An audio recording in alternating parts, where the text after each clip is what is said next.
ગુજરાત સરકાર દ્વારા ગુનેગારો પર ઇનામ જાહેર કરવાની નીતિ અન્વયે સુરત પોલીસ કમિશનર શ્રી અનુપમસિંહ ગેહલોતે શહેરના ટોપ 16 મોસ્ટ વોન્ટેડ આરોપીઓની યાદી બનાવીને તેમને ઝડપી પકડવાની સૂચના આપી હતી. પોલીસ કમિશનર અને નાયબ પોલીસ કમિશનર રાજદીપસિંહ નકુમના માર્ગદર્શનમાં એસઓજી ટીમે આ કામગીરી શરૂ કરી હતી.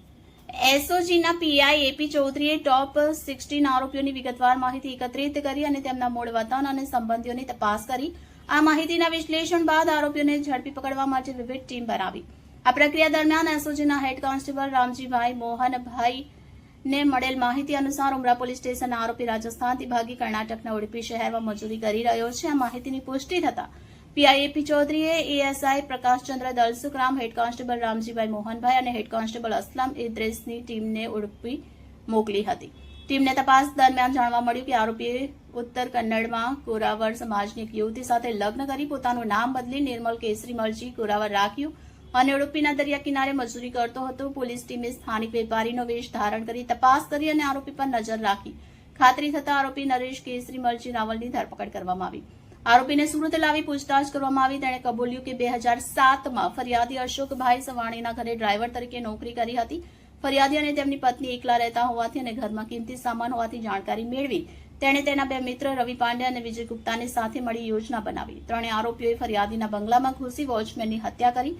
ફરિયાદી અને તેમની પત્નીને બાંધી દીધા અને રોકડ જ્વેલરી અને વિદેશી ચલણ સહિત રૂપિયા 2 લાખની લૂંટ કરી ફરાર થઈ ગયો હતો. પોલીસ તપાસમાં નરેશ સુરતથી ભાગી ગયો અને મુંબઈ, ચેન્નઈ, બેલગામ, ઉત્તર કન્નડ જેવા વિવિધ શહેરોમાં ડ્રાઇવિંગ અને માર્બલની મજૂરી કરી પોતાનું ગુજરાન ચલાવ્યું. પોલીસથી બચવા માટે તેણે પોતાનું નામ અને સરનામું બદલ્યું.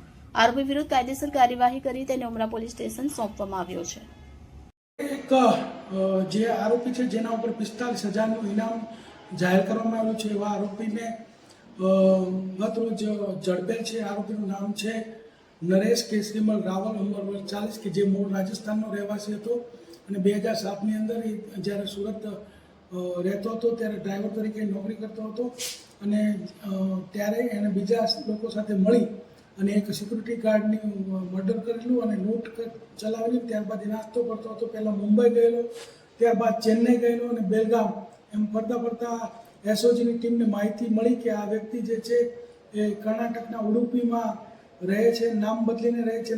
ત્યાં નામ નિર્મળ કેસરીમલ કોરાવર તરીકે રહેતો હતો. ત્યાં એસઓજીની ટીમ જઈ અને એને ઝડપી પાડેલો છે અને આ આરોપી છે એના ઉપર 45,000 રૂપિયાનું ઇનામ છે અને આ વ્યક્તિ જે છે અત્યારે લૂંટ વિથ મર્ડર ઉમરાના ગુનામાં પકડાયો છે. તે ઉપરાંત એના વિરુદ્ધમાં ઉમરા અને ઉધનામાં ચોરીના પણ અગાઉ ગુના દાખલ થયેલ છે.